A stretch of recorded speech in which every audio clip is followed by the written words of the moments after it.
Olá, olá, seja muito bem-vindo à nossa quarta edição do podcast Campo Legal. Que prazer ter você aqui. Agora o nosso combinado, você vá até a sua geladeira, pega aquele docinho gelado para você, pega um cafezinho, se serve, se aconchega e você que está no carro nos ouvindo também pelo Spotify, encontra uma posição confortável, para no semáforo, encosta o carro no cantinho e vamos junto.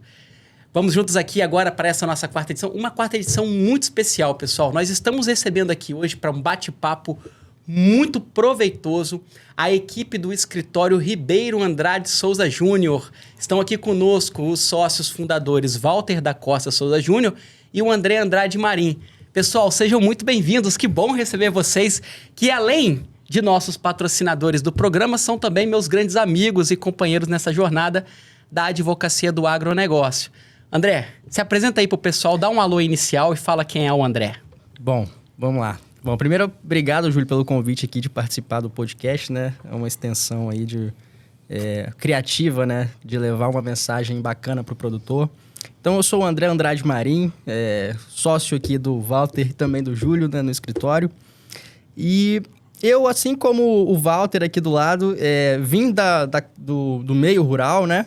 Estou fazendo aqui agora um movimento interessante, que eu saí do campo e agora estou retornando. Mas retornando de uma forma diferente, levando aí um conteúdo jurídico de qualidade, né, para ajudar efetivamente o produtor ali, desde a colheita até a produção, ali, o escoamento da safra.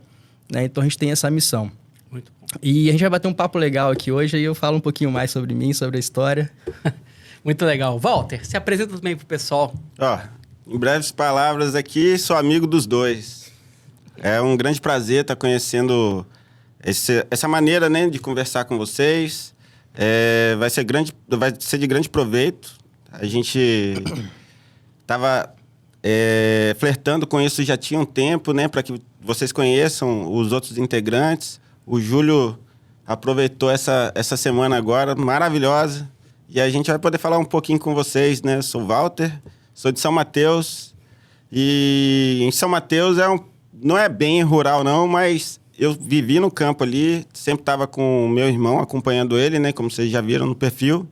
E vou falar mais para frente, eu vou falar mais um pouquinho sobre mim e vamos seguir a conversa aqui. Muito bom, pessoal. Que episódio bacana para nós levarmos. Hoje nós vamos falar, aí é o nosso ouvinte, aquele que nos escuta, sobre a advocacia para o agronegócio. Temos muito o que falar sobre isso. Mas antes, pessoal, eu quero dizer que o nosso programa ele é patrocinado não apenas pelo Ribeiro Andrade Souza Júnior, o escritório que está aqui presente hoje para falar sobre a advocacia do agro. Esse programa também é patrocinado pela Life Brand, que é uma empresa, Walter e André, que constrói soluções de marca, tudo aquilo ligado à marca, construção de identidade visual e posicionamento de marca. E aqui eu quero mandar a saudação para o nosso amigo Hugo Mansur, que foi quem, aliás, construiu não apenas a identidade do escritório, mas também a identidade do Campo Legal. Então, uma saudação aí calorosa para o time da Life Brand. É excelente, né? Trabalho excelente. É diferenciado, não é mesmo? Nós temos aí um exemplo, né? Essa logo linda aí. A nossa marquinha, que coisa linda. O pessoal, né? Eles são demais. O pessoal já vê o boné, né? Vê aqui a identidade visual e fica... Já temos recebido pedido de encomenda, cores, né? Casou tudo. Tá lindo, muito bom, tá lindo. Muito bom. Então, saudações aí, Hugo. Vamos começar o nosso bate-papo, pessoal? Vamos lá. Quero começar aqui explorando um pouco da história dos sócios do escritório, né? Começar aqui por você, André. Eu acho que aqui de nós três, né, o André é o sócio que veio do campo, né? E eu queria um pouco que você falasse da sua trajetória, André. Quem foi o André na primeira fase da vida, um pouco da faculdade, da advocacia, até voltar para o campo. Como é que foi esse trajeto, André? Bacana, vamos lá. Bom, eu nasci aqui Nós somos do Espírito Santo, né? Então eu nasci ali no interior, no norte do estado de São Gabriel da Palha. Só nasci em São Gabriel, mas fui criado ali os primeiros momentos da vida entre Nova Venécia e Vila Pavão. Né? Meus pais moravam na chamada Escola Família, uma escola agrícola, né? E ali recebi alunos que queriam aprender sobre o manejo da agricultura. E meu pai, ele acompanhava esses alunos e eventualmente dava algumas aulas ali práticas, né? Então eu sempre tive contato ali com o manejo de hortaliças, né? Desde o manejo de café é muito forte lá no norte. E eu sempre tive esse contato, né? As brincadeiras eram sempre no meio rural, não tinha muito... Não ia muito na cidade, só ia na cidade para ir no médico ou quando precisava resolver alguma coisa ou comprar alimento, né? Então a gente vivia muito nessa imersão. E alimento era pouca coisa ainda, porque a maioria das coisas eram produzidas no campo, né? Então era bem centrado ali. E aí meu pai fez um movimento... Ele saiu de Nova Venécia, né? E veio morar aqui numa região próxima à Serra, em Timbuí, próximo à Serra, ali, Fundão. E ali ele tomou conta de uma fazenda que mexia com café. Ele era gerente, André? Gerente da fazenda lá, né? E a produção de café era muito forte, café e gado, né? nessa fazenda que ele veio aqui pro mais próximo aqui de Vitória, né? E eu, nessa época, eu me apaixonei muito pela pecuária ali, né? Eu tava sempre com ele no curral, tirando leite. Eu tava até resgatando umas fotos há um tempo atrás. Tem lá uma foto, eu pequenininho com a bota maior que eu no curral, perto da vaquinha, assim, tirando leite. Que legal. Então, assim, era a minha vida, eu respirava aquilo, né? Sim. E até que ele saiu de lá, né? E foi para uma outra fazenda, uma fazenda maior, né? E aí tinha café, chegou a mexer com pimenta. Ali na região de Serra, né? Pimenta do Rei na região de Serra era um negócio que é difícil, né? Chegou a ter a produção ali, mas não foi para frente, né? Aí derrubou começou com café, veio o gado, aí o gado foi preponderante, né? O manejo de café acabou se afastando ali, aí meu pai era muito, muito entendido, né? Já teve toda a vivência, né? Sim. Dava algumas dicas. É engraçado até, a gente fazendo algumas visitas em alguns produtores, a gente percebe que o técnico ali, às vezes ele vem com uma informação bacana, mas a prática mostra que é diferente. E às vezes você fazer aquele movimento técnico não vai ter o mesmo rendimento que a prática mostra, né? Então é bem interessante. Isso é uma coisa que eu vi meu pai fazendo. E é um aprendizado, né? De qualquer forma, assim, a gente sabe que a técnica, ela ajuda a alavancar, mas é bom a gente também ouvir ali o pessoal que já está no campo, que está ali convivendo. Porque tem um conhecimento prático, é diferente, né? É aquela velha máxima, né? Entre o mapa e o terreno, fique sempre com o terreno, né? Então, e aí, ia para a cidade só para estudar, a gente pegava ali a condução. E o legal, cara, que nesse momento da vida, nessa fazenda, era a antiga fazenda Soercel, algumas pessoas devem lembrar. É uma fazenda muito grande, né? E dentro da fazenda, há mais ou menos eu morava numa casinha assim, perto da lavoura, tinha uma lavoura de pimenta atrás, tinha uma casinha pequenininha. E a uns 300, 400 metros tinha a escola onde a gente estudava. Então, a escola era na propriedade. Eu cheguei a pegar essa fase ainda, que a escola era na roça lá. Tinha a professorinha lá da roça. Não podia nem aprontar lá, porque já estava perto de casa, né? A professora te levava, né? Pela orelha, assim, pra cá. Exatamente. Isso quando a mãe não ia lá buscar, né? Boa. Rapaz, mas era sofrido, assim. Mas sofrido que eu digo assim, né? Você não tinha acesso às tecnologias que chegaram na cidade antecipadamente, né? A gente foi conhecer muita coisa só depois. Mas eu digo que isso, assim, uma coisa que eu tenho para mim é que isso foi bom, foi benéfico, porque eu não tive acesso a coisas ruins que eventualmente poderia ter tido acesso. Fato. Eu vi muito, depois que eu comecei a ir para a cidade, estudar ali, muitos colegas mais velhos que tiveram contato muito cedo com violência, com droga, acabaram se perdendo. Então, eu não tive isso. Eu sempre fui firme ali nos meus valores, nos valores que meus pais me passaram. Que legal. Então, assim, a gente teve uma base muito bacana, né? De respeito, respeitar sempre os mais velhos,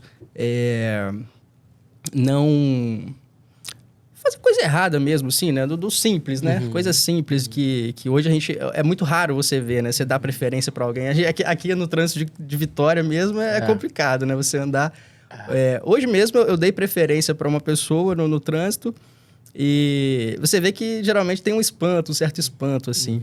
Então, coisas básicas que a gente aprende, né? Na educação, respeitar os mais velhos. E isso norteou toda a minha formação, a minha carreira, né?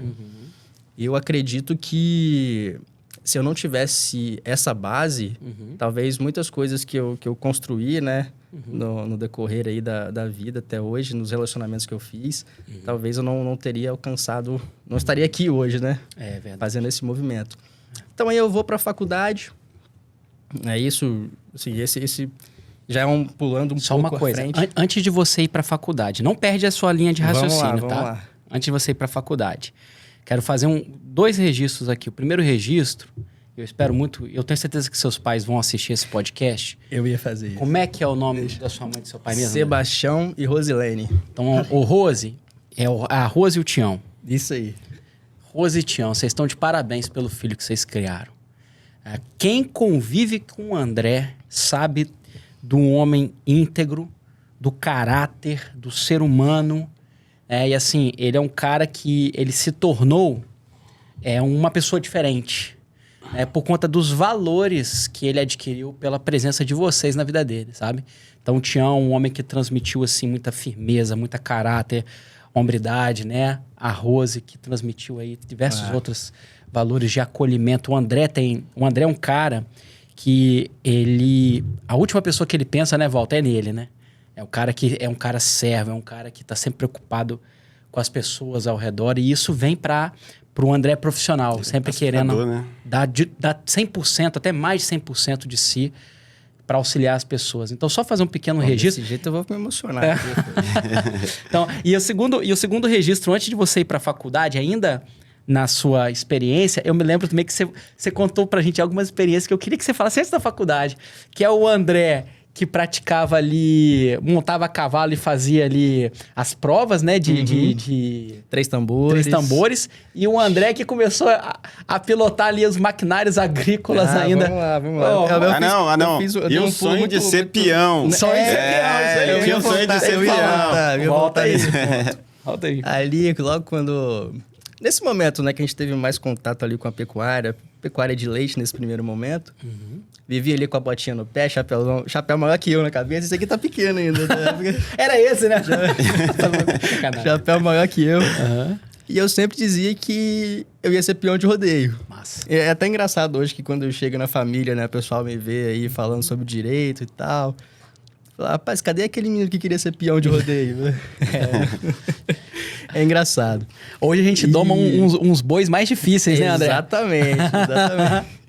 Os desafios mudam, né? Mudam, isso aí. E, bom, desse período aí que a gente morou no primeiro momento nessa fazenda, né, gigante, o proprietário ele resolveu vender essa fazenda maior e ficou com um pedaço menor de terra. E foi nesse pedaço menor que veio a criação de cavalo, a gente começou a ter algumas baias ali. E já tinha paixão por cavalo na época lá da pecuária, né? Que a gente... Sempre eu e meu pai, a gente saía, né? Meu pai, ele, como ele gerenciava muitas vezes, ele liberava que eu fosse com alguns peões também pra gente olhar o gado. Então, já veio esse movimento do cavalo ali. Não era nada profissional relacionado ao cavalo, mas já tinha aquela prática de montaria ali. A gente era meio maluco também, né? Fazia algumas coisas que minha mãe ficava de cabelo em pé, né? E aí, quando ele fez esse movimento de venda e ficou com um pedaço menor, veio um pouquinho de gado.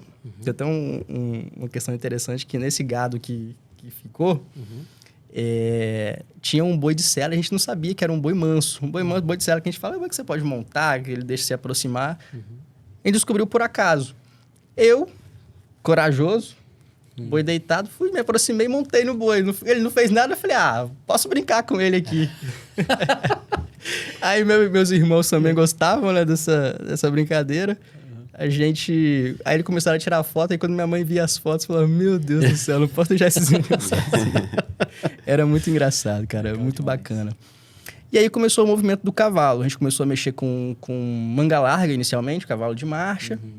E depois foi avançando para quarto de milha. E aí que veio a questão dos 3 tambores, prova de laço. A gente começou a fazer um contato ali com outros criadores de cavalos, né? Que tinham essa prática de ir em prova, participar. Até então não era nada profissional. Era brincadeira, eu gostava da brincadeira, né? E eu fui aprendendo, aí o treinador, o Baiano, até eu deixar um abraço aqui pro Baiano. Baiano e Ricardo também, 2 pessoas que passaram lá pela fazenda, são treinadores excelentes. E eles viram potencial em mim. Imagina, um cara leve, né, um molequinho leve para correr nos 3 tambores é o melhor dos mundos. Né? O cavalo precisa de velocidade para virar ali no menor tempo. Então eu comecei a treinar e eu nunca tive medo. Assim, eu digo que, eu costumo falar que quando eu tô em cima do cavalo eu esqueço de tudo, de qualquer coisa. Assim. O cavalo para mim terapia, é minha vida, assim, eu digo. Legal. Que eu ainda pretendo, né, me estruturar bem, porque cavalo também não é um esporte muito barato, né? Então a gente precisa se estruturar bem e voltar para esse mundo aí, porque realmente é algo que me realiza. Legal. E aí a gente começou a fazer, cheguei a ganhar algumas competições na prova de tambor. Comecei a fazer hipismo também, tinha um cavalo, era um cavalo manga larga, só que era um cavalo bem estruturado, que era alto, um cavalo alto, então a gente começou a fazer alguns pulos menores ali, começou a treinar. E aí já foi aumentando e aproveitando também o meu peso leve, né? Aí a gente comecei a fazer o hipismo ali. Legal. Só que nada de competição também, era mais para brincadeira ali, treinar o cavalo. E a prova de laço eu comecei também. Mas a prova de laço acabou que a gente fez um movimento para a cidade aí, mas eu comecei a estudar, a fazer direito nessa época, ainda morando na zona rural ali, mas já uma coisa que tomava muito meu tempo, então não tinha como me dedicar muito. Então aí eu comecei a fazer, entrei na faculdade de Direito. Inicialmente eu não tinha a pretensão de... Era aquele movimento, né? Enxergava a cidade como uma oportunidade de crescimento. É na cidade que eu vou ter a oportunidade de crescer. Né? E comecei a estudar. E aqui a gente está numa zona, né? Aqui o Sudeste, ele não tem apesar do agro ser muito forte aqui, agora que a gente está entrando nesse meio, né? A gente percebe que o agro tem uma força muito forte, tem uma força muito grande aqui dentro. Só que as faculdades não exploram isso quando a gente fala de direito do agro. Não. Né? Então, eu não tive contato, né, pelo menos no mundo acadêmico, com essa parte do direito. E, ao final, teve um professor que comentou algo e que me fez... O Johnny? Isso, foi o Johnny. Um abraço pro Johnny Lievore, né? O Johnny tá como coordenador lá do Unesc, né? Isso, exatamente. Johnny, um abraço pra você, cara. Muito bacana. E o Johnny também mexe com cavalo, tem essa paixão aí. Tem uma vez até que eu postei uma foto lá, ele comentou, né? Você também gosta da arte, né? Um abraço, Johnny. O Johnny é uma figura. Então, ele fez um comentário, assim, que me chamou a atenção, que foi relacionado ao direito do agronegócio. Falou, vocês querem explorar um mercado pouco explorado, é o direito do agro. Eu lembro que eu comecei a pegar alguns livros na época de direito do agronegócio, mas como eu não visualizei o mercado, né, eu tinha cheguei a fazer uma pesquisa, mas assim, coisa só jogar no Google mesmo e ver que tinha um escritório aqui no estado na época, que eu nem lembro o nome, acho que deve nem existir mais. Ficava até no Palácio do Café na época, então acho que o escritório nem existe mais. E aí eu imaginei assim, poxa, como é um ramo muito nichado, acho que eu vou seguir o tradicional mesmo, que talvez eu tenha mais oportunidade do que querer entrar aqui nesse ramo. Foi um erro, né? Se eu tivesse começado lá atrás, talvez eu estaria dentro aí já conceituado dentro da minha paixão, né? Mas, logo quando eu saí da faculdade, você chegou a me dar aula, né? Lá no final da faculdade. Então, a minha realização... Primeiro, né? Eu tenho que agradecer aos meus pais, porque se eu tenho uma base de educação e de valor, né? Vem deles. E se eu tenho um crescimento profissional, eu tenho que te agradecer, né? Que ali, como professor, você... É claro que a gente também abre o caminho, né? Mas se não tiver quem reconheça, a gente não consegue crescer, né? Então, você também deixa aqui o registro, né? Da sua participação nesse crescimento que eu tive, né? Ali você assumiu a coordenação ali do Porto de Vitória, né? E me convidou para fazer esse movimento, para estar junto com você ali. Então, ali foi uma oportunidade de... Eu estava com o meu escritório, né? Saí da faculdade, montei o escritório com alguns sócios. E estava indo ali devagar, até que veio essa oportunidade de fazer esse movimento ali pro portuário, né? Entrar nesse universo mais empresarial, me aproximar um pouco mais da capital, né? Que é onde está... assim, direito é relacionamento. Como qualquer outra profissão, né? Relacionamento acaba que é um instrumento de alavancagem muito forte. Verdade. Né? Então, eu vi essa oportunidade e quis estar junto ali. Te agradeço, né? Por ter lembrado de mim, ter me convidado. Bom. E a partir dali a gente teve mais contato profissional. Verdade. Né? A gente teve um crescimento ali, né? Um amadurecimento profissional muito grande. E E agora a gente fazendo um movimento de saída, né? Não vou entrar muito em detalhes aqui, né? Mas a ideia de ir pro mundo agro, né? Surgiu de um estudo que você e o Walter já vinham realizando e lembraram de mim. E quando vocês comentaram sobre a proposta, assim, meu mundo abriu, né? Porque já era um movimento que eu tava... Uma coisa interessante, assim, que eu até falava com alguns colegas da faculdade, como esse mundo agro é muito forte dentro de mim, né? Eu pensava assim, eu vejo o direito como um meio para mim. O direito é um instrumento que eu vou utilizar para ter uma renda boa e voltar para o campo, ter ali meus cavalos, a produção de gado. Então eu sempre tive essa visão. Legal. Mas eu nunca, como a gente não tinha contato com direito agrário na faculdade, eu nunca quis focar nesse ramo específico, que eu posso unir as duas paixões. Claro. Né? Ali o acadêmico levar uma atuação profissional de qualidade do ramo jurídico para o produtor e também ser produtor, né? E aí o meu ramo que eu sou apaixonado é a pecuária, né? Isso não escondo de ninguém. Mas, assim, é uma forma de unir. Então, essa oportunidade é o que a gente está abraçando agora e estamos entrando com tudo nesse ramo aí para alavancar esse setor que é tão pujante, né, na nossa economia. Verdade. Vamos falar mais sobre isso. E aqui, bom, primeiro, obrigado pelo carinho, pelo registro, pelo reconhecimento, mas como você adiantou, eu reafirmo aqui, né, assim, e para quem está nos ouvindo, é uma coisa que eu nunca falei aqui no podcast, mas realmente eu já vivi a aventura, né, uma das aventuras mais difíceis, que é a aventura dos professores em sala de aula, né, assim, nós temos que honrar os professores, porque não é fácil, sobretudo nas instituições particulares que estão ali lutando, né, para sobreviver. E aí a relação com o aluno, ela fica uma relação que o professor tem ao mesmo tempo que cobrar e a faculdade quer reter aluno, né? E isso exige demais, desgasta demais o professor. Mas uma das coisas que a sala de aula me deu foi poder identificar talentos, né? Talentos. Você é um baita talento, um dos maiores, assim, eu falei, rapaz, esse cara vai longe. E que privilégio poder hoje caminhar ao seu lado, né? Eu não imaginava e foi um privilégio mesmo, né? Quero registrar aqui também um outro baita talento, o Iter, né, cara? O Iter merece todo o reconhecimento. Tá hoje no escritório Pinheiro de Santana, que é uma referência de advocacia em direito de família. Eles estão fazendo um trabalho lindo, assim, qualificado também. E aí o Iter tá lá auxiliando, né? O Igor e o Vinícius Pinheiro de Santana, muito legal.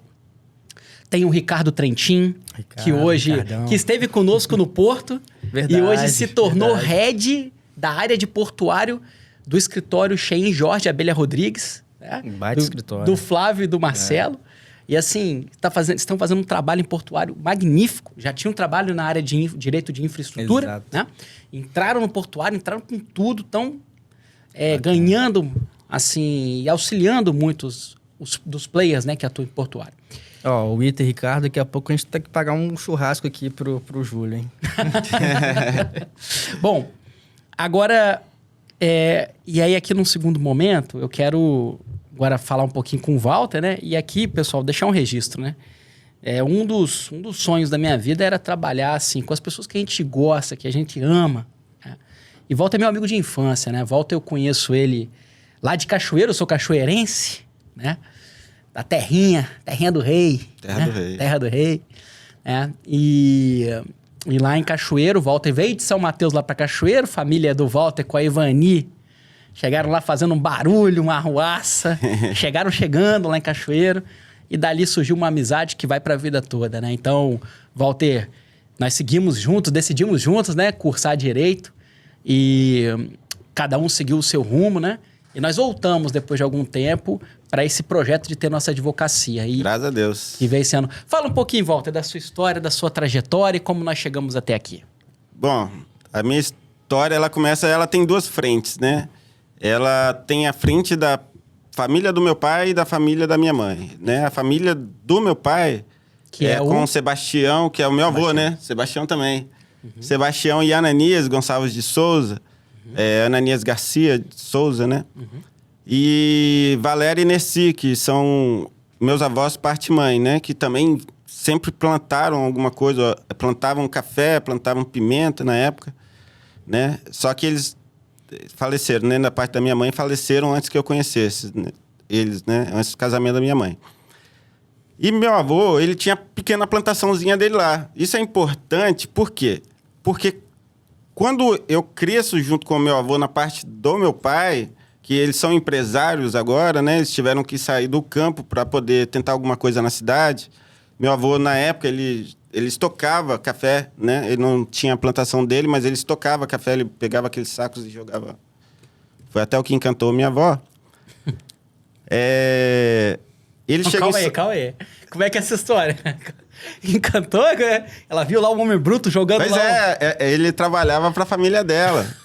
Que legal. Ele trabalhava para a família dela. Essa história eu não conhecia, não. Pois é, aí ela viu lá as bracetas dele, Olha né? só, massa. A pegada Aham. do meu avô e casaram. Massa. Saíram de casa, ele chamou ela, né, para ir morar com ele. E ela foi.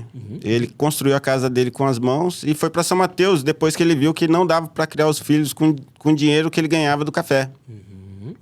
E aí ele monta o primeiro posto lá em São Mateus. O primeiro posto de São Mateus. Em sociedade com outras pessoas. Bom, no quintal dele tinha uma plantaçãozinha de café. E esse café era especial porque era do meu avô. Lá a gente toma benção, Que legal. todos os tios, a gente tem um respeito enorme pela família, a matriarca, vovó. Ela tem a última palavra em tudo, né? E aí, tocar no café do vovô era uma coisa diferenciada, você não podia tocar. E aí foi muito legal. E isso é muito importante porque meu primeiro café, de verdade, assim, o melhor de todos que eu já tomei foi o vovô que fez do café dele. E a gente brincava muito nessa área lá de baixo, onde tinha um pomar e tudo mais. Era pequenininho, tá? Mas a gente brincava ali e tudo mais. Da família da minha mãe, já tem a fazenda da ponta do tio Remy Cardoso. E eu ia para lá com o Lucas Cardoso, né? E Humbertinho Cardoso, o pessoal lá de São Mateus, que é bem conhecido aí em São Mateus, né? Família de São Humberto Cardoso. E a gente ia para a fazenda da ponta e a gente andava a cavalo o dia inteiro, né? Fazendo pequenas missões. Na nossa mente eram missões, né? Meio que brincadeira, mas era apagar fogo, cavar buraco, botar morão. Sempre com o desafio do tio Remy, né? Ele trazia esse desafio, sempre. Ah, você não consegue não, ele é muito novo. E aí a gente cavava para provar que a gente não era muito novo, né? Foi onde eu fui apresentado a galinha da Angola. Tô fraco, né? Tô fraco. Muito bom. E aí a gente tinha essas missões, tirar o gado, às vezes botar no curral. Massa. Tirar da cerca, do atoleiro, né? Atoleiro dá um trabalho danado tirar, tá? E aí a gente muda de São Mateus e vai para Cachoeiro, né? Passamos por Guarapari, fomos para Cachoeiro, onde eu conheci o Júlio, né? Que tem bastante história, tá? Ele não contou nada da vida dele aqui.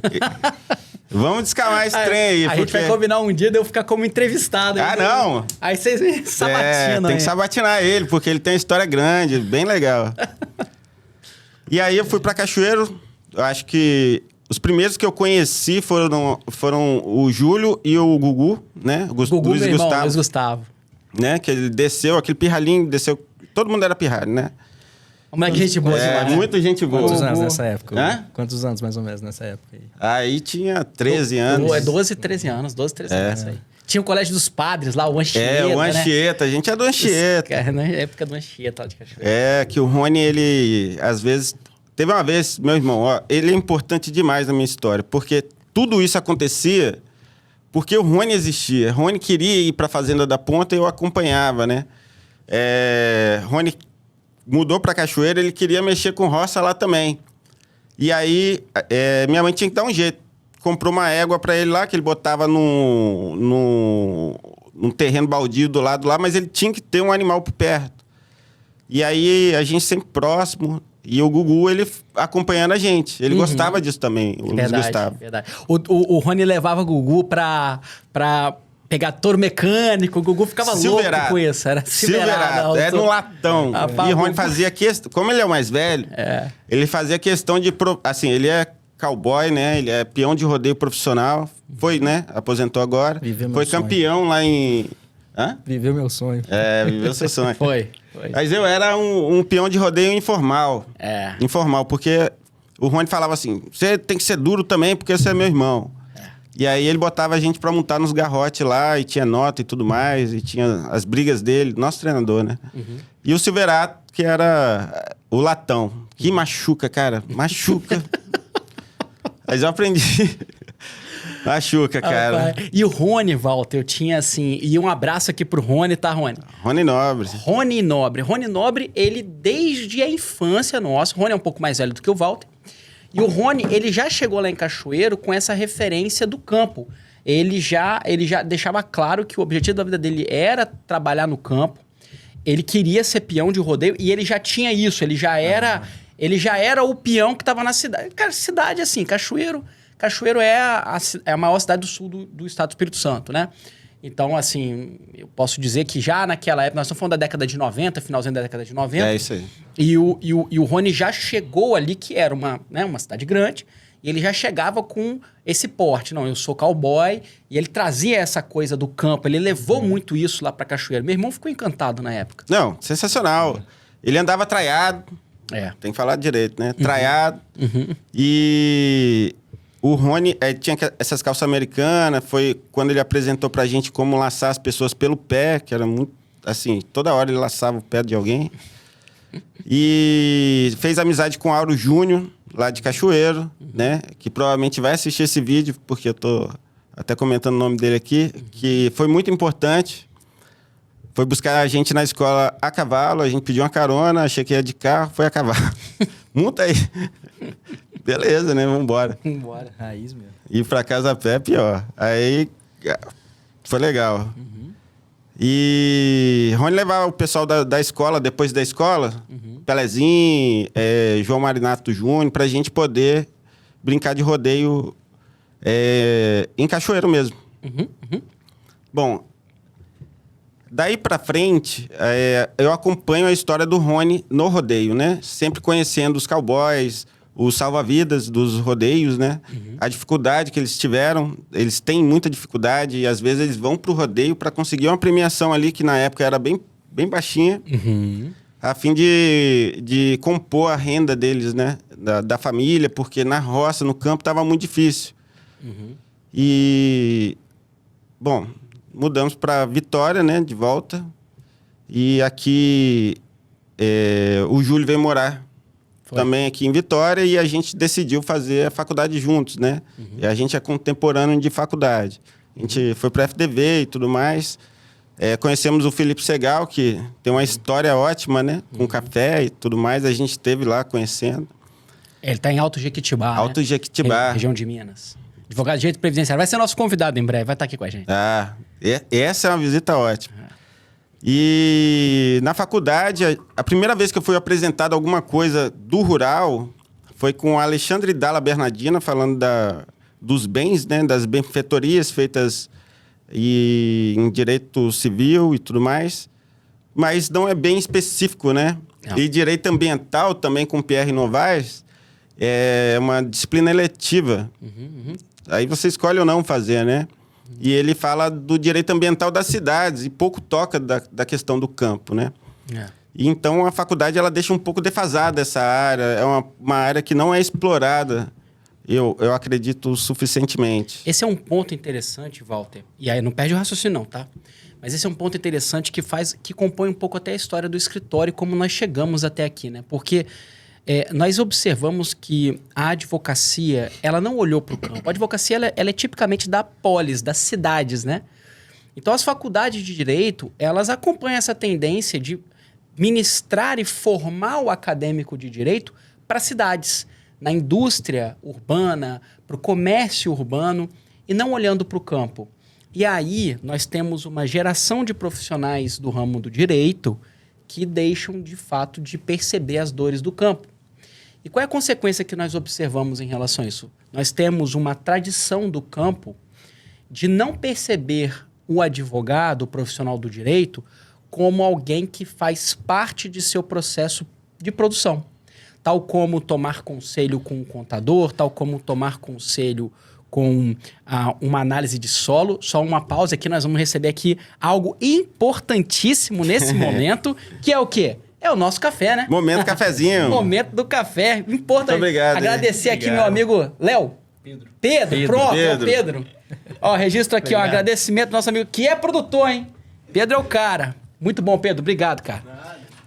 Então, as faculdades de Direito, elas deixam de olhar, de formar profissionais que têm uma atenção para o campo. Você não encontra direito agrário, regra geral, nas faculdades Brasil afora. Regra geral, é claro que tem suas honrosas exceções, né? E o homem do campo, o produtor, ele precisou se virar com um conhecimento jurídico, um conhecimento inicial mais raso, que é ministrado por essas consultorias, né? As consultorias, né, que você tem, e elas são muito importantes, Embrapa, Incaper, Sistema Senar, todas elas são fundamentais para o agro chegar onde chegou. Mas elas têm um detalhe, elas têm uma característica muito focada no operacional, no manejo, né? E quando a gente fala de gestão, contabilidade e direito, nós estamos falando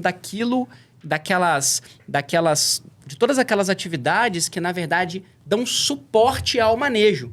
Porque um manejo sem gestão, um manejo sem consultoria jurídica, um manejo sem contabilidade, esse é um manejo que vai ter muita dificuldade, vai correr muito risco e provavelmente o produtor vai ter muito prejuízo com essas coisas. Então, essa questão que o Walter traz é muito importante.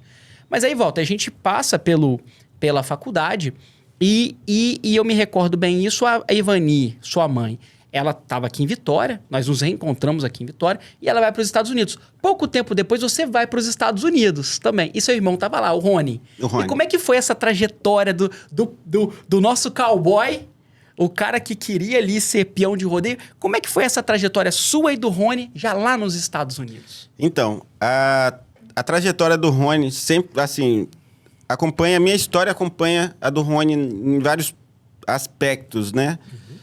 Ele, como mais velho, ele sempre foi atrás do sonho dele, é ser peão de rodeio. Aqui ele montou em vários rodeios. Piaçu, no sul do estado, Davi Alves, no norte do estado. E aí, o Rony, ele sempre foi muito incentivado pelo meu pai, o seu Walter, né? Valtinho de São Mateus. E a família do meu pai, assim, investiu muito do Rony.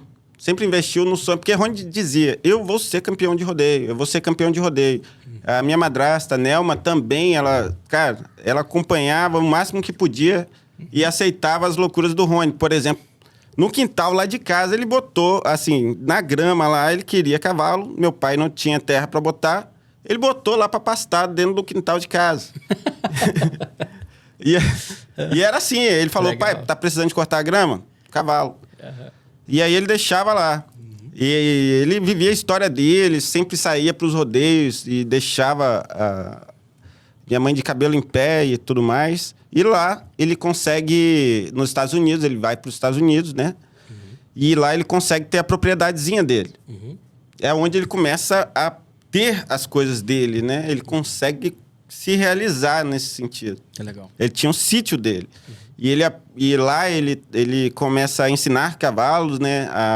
Ele domava, porque ele montava rodeios aqui em Touros. Então, ele domava cavalo lá, cavalo arisco, né? Que nunca foi montado. Sim. A primeira monta era dele. E aí ele ensinava. Posteriormente, ele foi ensinando a machar e tudo mais. Ele fazia esse trabalho. E continuou com o sonho dele de ser campeão de rodeio. E lá nos Estados Unidos, ele logrou êxito, né? Ele conseguiu. Finalmente, em vários rodeios, ele passava perto ali, mas em um rodeio em específico, somente um brasileiro entrou nesse rodeio. Só o americano estava montando nesse rodeio, New Jersey. E ele tentou, e o único brasileiro que conseguiu entrar, por último, né, dos 20 que poderiam entrar nesse rodeio, foi um brasileiro chamado Rony Nobre. Olha só. E aí, eu acho que eles estavam com medo dos brasileiros, porque os brasileiros são terríveis. E são mesmo, tá? Porque ele foi campeão do rodeio. Melhor montaria. Cara, parabéns, melhor Rony. nota da noite, ganhou as fivelas tudo. E campeão mesmo, né? Lá você ganha uma fivela específica. Incrustada com rubi, não é isso? Bonitona. Lindo, Bonitona. Ele carrega pra cima e pra baixo aí. É o único que vai ter, porque é de cada ano, né? E eu pude acompanhar essa história dele. E hoje ele acompanha a sua, né, Walter? Porque eu tenho visto, assim, o Rony é uma coisa muito... Cara, dá gosto de ver. O Rony é um cara que eu admiro, né? Fez parte da minha vida também, tanto quanto você. E eu fiquei muito orgulhoso, né? Quando eu soube que ele, lá nos Estados Unidos, em New Jersey, tinha levado aí, né? É um cara simples, né? É um cara simples, é um cara que tem isso, assim...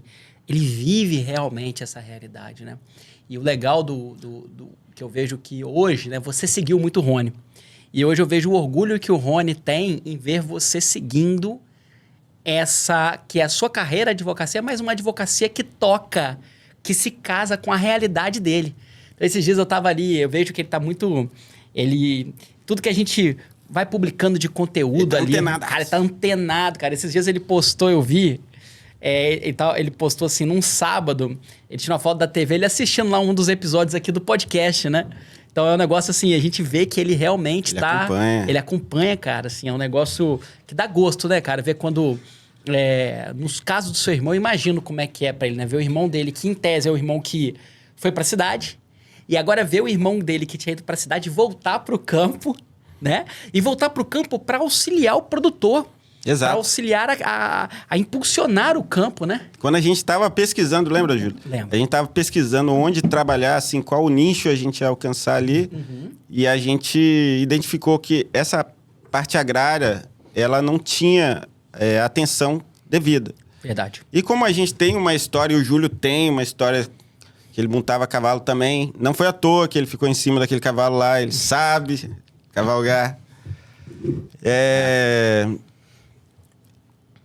Então, nesse aspecto, o Rony ele ficou muito feliz. Foi. Muito feliz porque ele percebe que eu vim para a cidade, eu estudei direito, e quando a gente escolhe esse nicho, ele logo liga, né? Porque ele me conhece. Uhum. Aí ele falou assim, Walter Júnior tá vindo para me ajudar os cowboys. Que legal. E é exatamente isso que a gente está fazendo. Exato. A gente está querendo colaborar, né, com o mercado daqui, do agronegócio aqui do Espírito Santo. Por quê? O Rony teve que ir, inclusive, para os Estados Unidos realizar alguns sonhos dele, para ter a terrinha dele e tudo mais. E ele poderia ter tido isso aqui, só que a informação não vem, né? Não vem. Muitas vezes. Esse é um ponto, né? O escritório, na verdade, né, André, Walter, ele surge de nós termos verificado uma profunda... São duas coisas que servem como as sementes que geminaram o escritório, né? A primeira delas é perceber que há uma carência imensa no campo por uma advocacia que não seja a advocacia da crise. Nós sabemos, o produtor ele olha para o advogado como um profissional que ele precisa buscar quando deu crise. E, portanto, para ele, a advocacia é sinônimo de problema e custo. Ou seja, a advocacia não olhou para o campo. Existe uma carência tão grande que nem o produtor sabe que ele precisa, na verdade, de uma advocacia que vai evitar que a crise aconteça e que, na verdade, é um baita de um investimento para o produtor. Sim. Existe uma advocacia que não precisa ser uma advocacia milionária, que só é acessada pelo grande produtor. Basta que você evite que a crise aconteça. Essa é a primeira semente. A segunda semente que foi usada para germinar foi onde estavam nossas fortalezas, né? E quando a gente olha para a minha história, para a história do André e para a história do Walter, nós verificamos que nós tínhamos e temos muito o que agregar com o campo. E daí surge o Ribeiro Andrade Souza Júnior, um Coisa escritório... linda. Um escritório que surge apenas para o campo. Você queria falar, André? Maravilha. Não, esse movimento, assim, em algumas regiões a gente percebe que é mais forte esse distanciamento, né, do direito em relação ao agro, a toda a cadeia do agro, né? Uhum. Talvez não toda a cadeia, né? Talvez ali a parte da indústria ligada ao agronegócio, talvez tenha um maior contato com a advocacia tradicional, né? Não produtor, mas produtor. O segmento depois da porteira. E isso fica mais forte quando a gente pega regiões como Goiás, Mato Grosso. Ali você já vê que as faculdades, dentro da grade curricular delas, ali, elas já começam a trabalhar essa matéria de uma maneira mais estratégica, né? Verdade. Porque ali a produção é forte. Mas quando a gente olha aqui para o Sudeste, principalmente, que é onde a gente está, esse distanciamento é muito, muito forte, né? E acho que esse movimento... Assim, claro que em relação ao mercado é estratégico, mas nos dá a oportunidade, além de trabalhar com a nossa paixão, de levar ali uma luz, né? E restabelecer, talvez, a confiança, a proximidade da advocacia com o produtor, né? E a gente sabe que tem um histórico aí de ser bastante sofrida essa relação, né? E até mesmo essa parte da consultoria e a gente vê, assim, tem mudado as empresas, isso falando da cidade, né? As empresas, de um modo geral, estão olhando para a advocacia agora de uma maneira mais estratégica. E isso a gente está levando para o campo, né? Então, esse é um baita diferencial. Acho que a prevenção ela é a chave, né? Principalmente quando a gente olha para o potencial do Brasil, né? O que o Brasil tem alcançado aí em termos de agropecuária. Acredito que essa necessidade ela vai se tornar cada vez mais relevante. Verdade, né? O agro, eu tenho falado isso, falei no nosso segundo episódio do podcast, em que nós conversamos com o Claudio Jimenez, que é um produtor da região de Rio Bananal. Vou deixar aqui o card para vocês acompanharem o episódio 2, tá bem, pessoal? E aí é o seguinte, o André falou justamente isso, né? O agro, ele é a força que move a economia do país. Né? Aqui no Espírito Santo, mais até do que nível Brasil, de uma maneira geral. Espírito Santo, a nossa economia, ela tá assim, um terço da nossa economia, um pouco mais de um terço da nossa economia está estribada no agronegócio, né? E aí, quando a gente pensa no crescimento, né, na profissionalização, hoje o campo começa a perceber sobre a importância não apenas de dominar o manejo, mas dominar gestão. E quando você fala gestão, necessariamente você pensa no direito. Porque não se trata somente de técnicas de gestão, planejamento estratégico, indicadores, saber o que é custeio, saber o que de fato é margem, mas é também você compreender as normas do Estado, né? E levar isso para o teu negócio, né? E você começar a negociar de maneira estratégica os teus contratos, identificar riscos, tem muita coisa aí. E isso nos remete a um ponto, pessoal. E aqui eu direciono a minha pergunta primeiro ao André. O que seria então, André, uma advocacia do agronegócio? Nós estamos falando que nós somos um escritório do agronegócio. O que é uma advocacia do agronegócio? Bom, a advocacia do agronegócio é aqui de uma maneira talvez mais ampla. É a advocacia que está preocupada ali desde o manejo dentro da porteira, né? Com os contratos que o produtor firma, antes da porteira, né? Ali a questão de captura de defensivos agrícolas e depois a porteira ali, né? Você tem todo o escoamento da safra, dessas relações pós a porteira. Então, a gente costuma olhar de uma maneira holística, né? Mesmo para toda essa linha, essa produção toda, né? Então, eu diria que a advocacia do agro, ela vem de uma maneira estratégica para alavancar o produtor, né? Ali nas suas relações jurídicas que ele estabelece, seja no momento que ele captura um crédito rural, até o momento que ele celebra um contrato ali com um intermediador que vai levar a safra dele para uma exportação, por exemplo, né? Então, acho que é um instrumento estratégico que tem que ser levado em consideração pelos produtores. Né? Muito bom.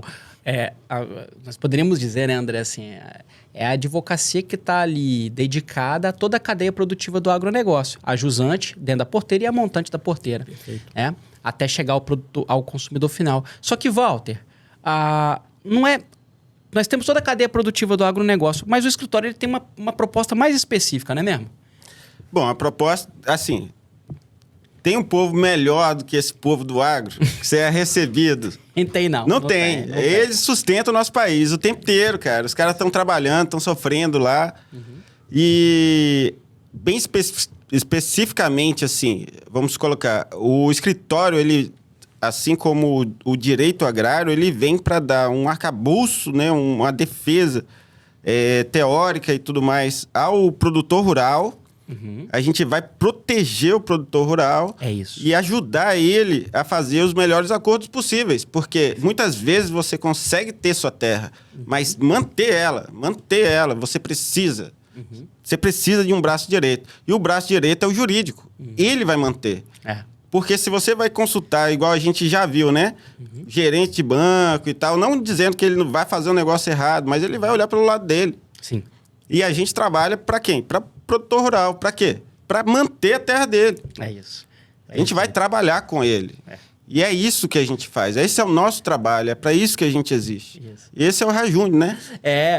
Inclusive, nós até, um amigo nosso até tinha nos proposto, há algum tempo atrás, fez uma proposta assim para nós. Numa dessas nossas visitas, um amigo veio e falou assim, poxa, nós temos a oportunidade aqui de intermediar, né? Atuarmos como intermediadores de um produtor para o escoamento da safra e a gente rentabilizar. E aí, o que nós até colocamos? Isso está dentro da filosofia do escritório. O escritório é um escritório que quer atuar para alavancar a produção agrícola dentro da porteira. O foco do escritório é a porteira. Porque, para nós, a porteira, toda a cadeia do agro existe por conta da porteira. Existe ao redor da porteira. Então, a missão do escritório é ajudar o produtor rural a prosperar. Então, quando nós podemos até conectar e a gente faz isso. Mas a gente não faz para sermos intermediadores e rentabilizarmos algo com isso. A gente faz isso para auxiliar o produtor rural a prosperar. A própria missão do escritório, ela funila, né? Ela leva para esse fim do que a gente existe, né? Que é ajudar o produtor do plantio à colheita. Né? Então, ali, a nossa missão, ela já é focada no produtor, né? Exato. E aqui, agora, a última parte da nossa conversa passa voando, né, pessoal? Boa. Passa voando. Tanta coisa pra gente falar da história, do que é o Foi escritório. um resumão. É um resumão. Mas um resumão gostoso demais da conta, né? Bom demais. Bom demais é visitar esse pessoal da roça aí. Cara, assim, cafezinho fresco. Pensa no negócio gostoso. A gente contratou recentemente, né, uma analista comercial aqui do escritório, né? O escritório tem todo um cuidado com o produtor, né? De não apenas o produtor contratou o escritório sumiu, daqui a um tempo o escritório volta com uma resposta, não. Nós mantemos um contato constante, o produtor saber o que está acontecendo, saber os próximos passos. E nós temos aí um time comercial que atua para manter o produtor sempre muito bem amparado, né? Em cada etapa do nosso elo produtivo do escritório. E aí nós contratamos, né, uma consultora, uma analista comercial recentemente, que é a Raquel Miguita. Né? E aí um abraço para a Raquel também, que está auxiliando no escritório. E aí é muito gostoso ver assim, quando a pessoa entra, né, nessa realidade do rural, o encantamento, né? Você vê assim os olhos da Raquel, dá gosto de ver como... Sabe o que é legal, assim, que eu vejo muito? Bom, eu cresci nesse meio, né? Mas a maioria das pessoas, elas tiveram contato quando criança, muitas vezes. Então, aí a Raquel mesmo, ela comentando, né, no dia que a gente fez a visita lá ao Felipe, que um cavalo, por exemplo, ela tinha andado a cavalo há muito tempo quando era criança. Então, assim, acaba trazendo uma memória afetiva também. Isso é muito legal nesse meio, né? A gente observa muito isso. É muito gostoso, assim, a relação com o campo. E realmente, assim, o cliente, produtor rural, ele não é só um cliente, ele se torna um amigo, né? Nós estivemos ali com o Odilon e a família do Odilon, né? Assim, que delícia, né? Mesmo assim, muito legal. Aquela sensação, você vai batendo um papo e daqui a pouco... Não vê a hora passar. Não vê a hora passar. E aí você precisa sair e você sente que tá tão gostoso o bate-papo que a própria família não quer deixar você sair, exatamente. né? E aí o pessoal já queria que a gente voltasse no outro dia para um churrasco. 4, 5 vezes. Você vai, despede 5 vezes e o bate-papo continua, né? Então, assim... E isso não é só de lá, não, né? A gente, em Jerônimo Monteiro, lá com a família Molim. Molim também. E a Dardengo, né? É verdade. Nossa, Clóvis Dardengo. Um abraço pro seu Clóvis. Seu Clóvis demais. É verdade. E a gente é recepcionado de norte a sul, né? Muito bem. Verdade, cara. O pessoal do campo, a gente chega lá... numa visita, às vezes, que a gente nem anunciou, às vezes, né? Isso. E já trata como se a gente fosse da família. Isso é bom demais, bom demais. E aí tem a garapinha, tem... A gente sempre sabe com um presentinho, né? Sempre sabe com um presente. É muito... Cara, assim, eu vou falar uma coisa, né? Primeiro que... Bom, vamos lá. Nós aqui são pessoas que acreditam no agro, na força do agro. Com certeza. Aqui nós temos pessoas que descobriram um povo que é muito maravilhoso. O produtor rural, ele é diferenciado. Não é nenhum demérito para o povo da cidade, mas assim, o campo, ele fertiliza corações, não é mesmo? É show de bola. É muito diferente. É muito diferente. Aqui não é proselitismo, não. É uma realidade. O campo é diferente. E eles sabem o nome de todos os vizinhos, tá? Sabe? Todos. De Conhece cabeça e as telefone. pessoas. É diferente. Incrível. E o legal é que quando o pessoal da cidade quer descansar, geralmente vai pro campo, né? Exatamente. Arejar um pouquinho a cabeça, que é paz. O campo é um refúgio. Exatamente. Vamos...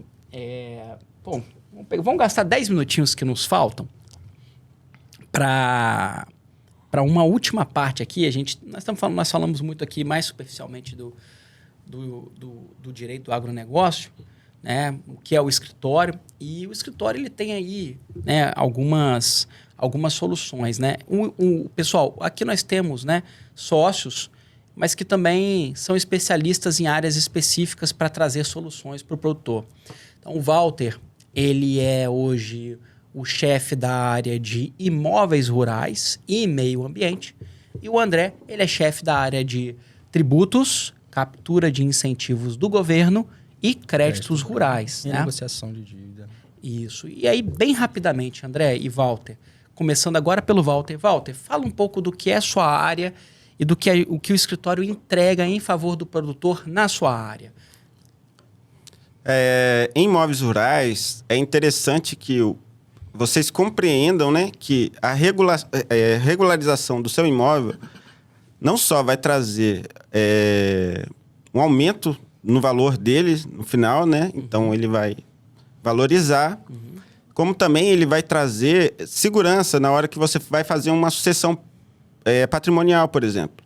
Quando você faz uma sucessão patrimonial, tendo demarcado tudo ali e o terreno já valendo mais, você consegue créditos rurais com o André, né? Ele vai verificar isso para você, vai rentabilizar e vai evitar que o terreno ele seja fragmentado de maneira que não vai conseguir ter um ganho econômico ali. Entendeu? Vai inviabilizar economicamente o terreno pela fragmentação. E aí, se você regulamentar tudo direitinho, deixar nas conformidades, você não vai ter entraves jurídicos aí, não vai ter ações jurídicas aí, que eventualmente podem tirar a titulação da sua terra, porque muitas vezes, se você não faz essa investigação, pode ter lá uma ação judicial que está travando seu terreno ali, você não sabe, você está com ele há mais de 10 anos, mas está correndo lá. Uma coisa que às vezes o produtor não sabe, né, Walter? É que só é dono mesmo da terra aquela pessoa que é o titular da matrícula no cartório de registro de imóveis. Exato. Então, assim, olha isso. Eu comprei a terra do fulano, de uma família tradicional que tinha essa terra há 200 anos. Tem esse papel. Tem esse papel aqui, comprei. Beleza, eu comprei a terra. Então, eu sou o dono da terra. Não, você não é o dono da terra. Você tem um contrato que te deu uma posse. Só que para você ser o dono, e aí no direito a gente chama dono de proprietário. Então, para você ser o proprietário, você tem que estar como o titular da matrícula do imóvel. Agora, quando você tem um imóvel rural, né, Walter, você precisa de mais do que isso, porque o imóvel rural ele exige que você tenha outros cadastros, não é mesmo? Tem os cadastros, o CAR, né? Que é o cadastro ambiental rural, que você vai fazer. Você tem uma propriedade, 20% dessa propriedade ela tem que garantir que ali tem uma reserva legal. E aí, você, além de medir todo o terreno, você vai ter que fazer isso. Por quê? Para garantir que você vai ter os benefícios fiscais, né? Se você colocar lá, averbar junto à matrícula, não é necessário isso, só se você for necessariamente pedir empréstimos, né? E aí, isenções fiscais. Você vai ter que averbar junto à matrícula do imóvel os 20%, onde está a dimensão tudo certinho, já o referenciamento, e aí você consegue essa isenção nos impostos. Se você não tiver essa área, pode ser que um fiscal ele vá até a sua terra e questione isso, né? E aí você depois vai ter que fazer esse processo todo e tudo mais. O interessante é que toda terra tem o CAR, né? Existem diversos tipos de documentos que você vai produzir para conseguir também benefícios e créditos fiscais e fomento.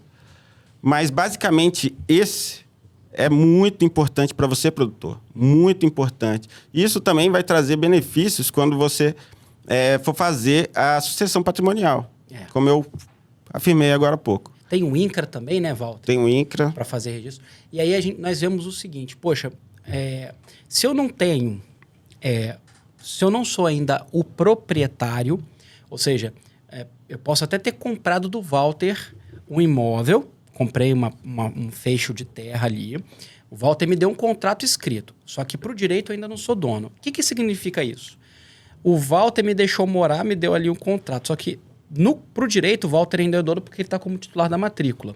Se o Walter tem um débito, o credor do Walter, aquela pessoa para quem o Walter deve, ele vai tentar bloquear esse imóvel, que lá na matrícula está em nome do Walter. Ou seja, eu corro o risco de perder o imóvel que eu comprei. Corre. Então, assim, é um risco imenso que às vezes Até as pessoas provar que focinho de porco não é tomado, Exato. como dizem. Dá pra salvar? Dá pra salvar. Mas dá um trabalho, não dá mesmo? É melhor evitar. É melhor melhor evitar. evitar. Então esse é um ponto. A gente vê muito assim, não, vou mexer com isso não, gasta muito dinheiro esse negócio de regularizar, pra dar uma dor de cabeça. A gente costuma dizer que é igual seguro de carro, né? Seguro de carro também, ninguém quer pagar por uma coisa, pô, eu vou pagar e não vou usar o seguro, não vou ter o dinheiro de volta, tudo bem. Aí você economiza ali por 1, 2, 5 anos. Agora, quando dá o problema, se você não tiver o seguro... Não é nem só isso. Esse dinheiro que você gasta já volta para você quase que imediatamente, porque você regularizando seu terreno... Verdade. Valoriza. Ele valoriza imediatamente. Verdade. Então é um investimento. É um investimento. Você não só está seguro quanto a isso, perder sua propriedade, como também... você vai valorizar ele imediatamente para venda. Boa. Isso é sensacional. Verdade. Bacana. Você ia falar algo, né? Eu lembrei aqui de uma viagem que a gente fez, se não me engano, foi em Jerônimo. A gente passou na cidade, tem um cartório de registro de imóveis, eu vi um slogan. Sem registro não há propriedade. Esse é legal, esse é legal. É verdade. O slogan do cartório. Pô, muito legal, Walter. E aí nós temos... Então, assim, aí eu vou fazer um compromisso aqui. A gente vai um dia trazer o Walter para falar só sobre imóvel rural. Vai ser um episódio que o produtor vai assistir. Vai falar assim, só com isso aqui que eu tenho de informação, meu amigo, eu já vou... já vai nadar de revolucionar, braçada. Vai nadar de braçada. Então, fica um compromisso. Aqui é só uma pitada. Legal. E André? O André aqui é o chefe da área do escritório, né? Nós chamamos aqui de head. É um nome chique, né? Chefe da área de tributos, né? Captura de incentivos do governo e créditos rurais. Fala para nós um pouquinho, André, sobre essa área. Vamos lá. Bom, no tributário, né, a gente cuida ali da parte de planejamento tributário, entender um pouquinho da realidade do produtor, saber qual que é a modelagem ali fiscal que ele está atuando. A gente costuma dizer, né, que ou o produtor ele não está recolhendo, está sonegando, ou ele está pagando, mas está pagando a mais do que ele deveria pagar. É isso aí. Né? É isso aí. E assim, dentro da nossa atuação, a gente busca compreender a realidade do produtor e identificar as oportunidades tributárias, né? Não para deixar de recolher, mas para recolher dentro da regularidade, daquilo que realmente é devido. E também na captura de incentivo fiscal. Eventualmente, ali ele pode ter alguma oportunidade relacionada a algum projeto que ele queira implementar. Nós temos, por exemplo, rede de irrigação, que é um baita incentivo que nós temos para evitar que o produtor ele recolha aproximadamente ali ele pode economizar 9,25% na implantação de algum projeto de irrigação, por exemplo. Né? Então, assim, são vários fatores que a gente leva em consideração para fazer essa análise e levar para o produtor a melhor oportunidade de rentabilizar, né? De colocar dinheiro no caixa. Sim, quando a gente fala de incentivos governamentais, basicamente é o seguinte, pensa aí o produtor, né? Nós acabamos de dizer, André, que o agro sustenta o país. 30% aí é agro. Um terço. Você pega o país e o mercado brasileiro, você coloca 3 colunas. Uma delas é o agro. Perfeito. Então, assim, é claro que o Estado brasileiro, independente aí do nosso, né, do governo da situação, qualquer governo, independente da sua matriz ideológica, ele precisa sustentar o agro. Então, o que o Estado brasileiro vai fazer? Ele precisa criar recursos para que o agro ele sobreviva. Perfeito. O agro ele está sujeito a uma indústria a céu aberto. Então, o agro está sujeito a muitos riscos, não é mesmo? Fatores climáticos, choveu demais, choveu de menos, fez muito calor, fez muito frio, geou, pronto. quebra de safra, morte de rebanho, por aí vai. Perfeito. Fatores biológicos, né? Nós vemos situações ali, poxa, né? Veio ali um tripanossoma e arregaça com o rebanho. Exatamente. Né? Vem ali um nemateuminto, né? Pega ali na planta, acaba com a safra. Né? Fatores biológicos. O Estado, com suas diversas normas mudando o tempo todo e sujeitando regulação do Estado. Aí nós temos o mercado, que Perfeito. o preço da commodity vai variando. E você tem a ação humana, nós estamos vendo essas queimadas agora que estão se alastrando pelo país inteiro, fruto da ação humana. Então isso tudo gera muito risco. E aí o Estado brasileiro precisa garantir que o produtor ele tenha condições de prosseguir. Porque senão nosso país... Sem o agro, nosso país quebra. Exatamente. É muito fácil fazer proselitismo ideológico aí, falando que o agro está acabando com o país. Eu quero ver quanto faltar alimento na mesa do brasileiro. Aí quebrou todo mundo. Quem é que... Eu quero ver. Pega um país sem alimento, né? Vai criminalizando o agro. Nós estamos indo no caminho certinho, né mesmo? Tá certinho, assim, ó. Continua nesse caminho. Sabe o que é bacana, assim? Bacana não, né? Uma ponderação bacana que eu vi uma pessoa fazendo. Poxa, o agro, ele movimenta a economia. E é a empresa do produtor. Você, na cidade, vai colocar fogo na sua empresa? Não vai. Exatamente. Ou vai fazer alguma ação ali que vai denegrir a sua empresa? Não vai fazer isso. Exatamente. Então, existe todo um cuidado, todo um planejamento, né? E aí, como o Estado ele tem interesse que o agro prospere, o Estado ele vai começar a trazer benefícios. Então, assim, tem o crédito rural. O crédito rural o quê? Crédito rural é um valor que as instituições financeiras oferecem para o manejo, para a impulsão das atividades agropecuárias, com o Estado colocando ali uma parte também de valores do próprio Estado. Né? Esse é o crédito rural. Uma dessas frentes, né, que a gente vai chamar de incentivos governamentais ou o Estado vai fomentar no sentido de colocar dinheiro, não é nem empréstimo, é colocar dinheiro, ou ele vai virar e falar o seguinte, olha, eu vou abrir mão de receber tributo, que a forma de o Estado ganhar dinheiro é tributo, né? Perfeito. Então o Estado deixa de pegar dinheiro do produtor, trazendo isso que a gente chama de incentivo. Então esse exemplo da lei do bem é isso, né? Exato, é isso mesmo. O Estado ele fala assim, olha, eu vou deixar de recolher quase 10% do que você... É isso. Aí você pensa assim, numa área, né, até mesmo para incentivar a irrigação no país. Porque existem diversas áreas que a água ela não é abundante. Verdade. Né? Então você precisa implementar projetos, às vezes, mais complexos.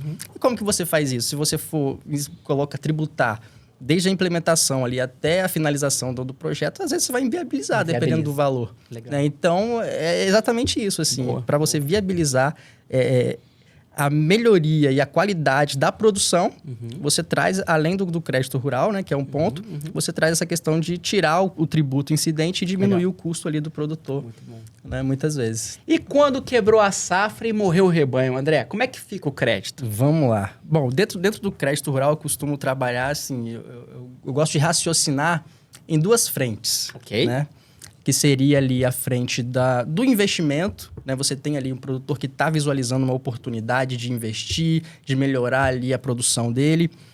E, por outro lado, você tem essa quebra de safra, eventualmente, que é quando ele ele já deixa de se preocupar com o crescimento e passa a se preocupar com o pagamento ali das dívidas do dia a dia. Nessa primeira frente, né, você tem a possibilidade de capturar recurso, muitas vezes subsidiado pelo governo. Então, você coloca dinheiro no caixa e faz todo o investimento. Mas e quando a safra não bate lá a produção que era esperada? Bom, nesses casos, quando o produtor ele não consegue arcar muitas vezes com o custeio, é que é importante dizer que no crédito rural existem algumas linhas, né? Você tem a linha de investimento, de custeio, industrialização e comercialização. Daí cada uma são finalidades distintas, né? E muitas vezes quando o produtor ele não atinge a produção esperada, ele tem o direito, existe um manual de crédito rural, que é uma regulamentação específica dessa matéria, que proporciona ao produtor a possibilidade dele fazer uma prorrogação desse custeio, por exemplo, da parcela do custeio, quando ele não está batendo ali no vencimento, mas ele não conseguiu angariar o valor para subsidiar, para fazer o pagamento desse custo. Ou seja, então, ele pode prorrogar, né? Suspende, joga para frente todos os encargos incidentes. Né? E isso é importante, assim, claro que existem alguns requisitos para chegar nesse ponto. Né? Por isso que é importante ter ali uma assessoria, um acompanhamento prévio, não deixar inflamar, né? Na crise, porque geralmente existe um trâmite interno nos bancos também. Né? Então, é importante que pelo menos 15 dias, o ideal seria 30 dias de antecedência, Existem algumas instituições que elas fazem o contato, mas não são todas, né, infelizmente. E o produtor tem que ficar atento a isso. Né? É importante ter essa assessoria especializada para evitar que o problema se agrave. É isso aí. Porque se ele não está conseguindo arcar, é porque tem uma questão ali de produção. E a gente nem fala de incompetência do produtor, porque tem todo esse risco, né? Todos esses riscos que você acabou de colocar aqui, né? Climático, às vezes uma chuva fraca pode inviabilizar a produção. Verdade. Ou a produção pode não atingir ali o máximo que era esperado. Então, assim, são vários fatores que a gente precisa analisar e que o produtor precisa ficar atento e ter ao lado ali a assessoria jurídica especializada. Depende da cultura, né? E Exato. muitas vezes, igual a gente visitou lá São Mateus, ele falava, se o governo pelo menos não atrapalhasse, eu já me daria muito bem. Mas o que a gente tem que se atentar é que o governo, não só ele vai cobrar os impostos, né, devidos e tudo mais da atividade econômica, mas ele vai ajudar. E os advogados, eles alcançam as leis que vão te ajudar. Verdade. E isso é muito importante, porque isso vai fazer o diferencial na sua roça, vai fazer o diferencial na sua pecuária. Você capturar isso tudo, todas essas ajudas que o governo dá também, porque o governo acredita na nossa atividade, né, rural e tudo mais. Não vou dizer o governo, vou dizer o Estado. O Estado, Porque como... o governo Exato. muda muito de ideologia, né, Valtão? Verdade. O Estado ele vai fornecer essa proteção. E aí você capturar isso, uma gestão jurídica, né, dessas leis que beneficiam o produtor, rapaz, você vai longe. Você vai longe. Muito E a gente fala aqui de produção também, manejo, tudo isso, mas o agro não está limitado só a isso, né? A gente tem o agroturismo também, que é algo muito forte, também tem alguns incentivos específicos para esse ponto. Muita coisa legal para nós. Coisa. Muita coisa legal para nós conversarmos, pessoal, mas infelizmente nosso tempo ele fluiu como água numa ribanceira, nosso tempo. Mas que bom. Pô, quer dizer que o bate-papo tá gostoso. Eu imagino que para você que nos acompanhou até aqui, tenha sido também muito bom, pessoal. André, Walter, que prazer receber vocês. Nós vamos voltar a conversar em outras oportunidades. Quero estar de volta. Com outros convidados, né? Legal. Acho que tem muita oportunidade para conversar sobre imóveis rurais, muita oportunidade para conversar sobre créditos rurais. Tem muita coisa bacana para falar. A você que nos ouviu até aqui, muito obrigado pela sua audiência, obrigado pelo carinho, obrigado pelo incentivo. Toma mais um cafezinho, come mais uma broa e nos vemos no próximo episódio. Obrigado, pessoal. Valeu. Obrigado, Julião. Obrigado. Vamos lá.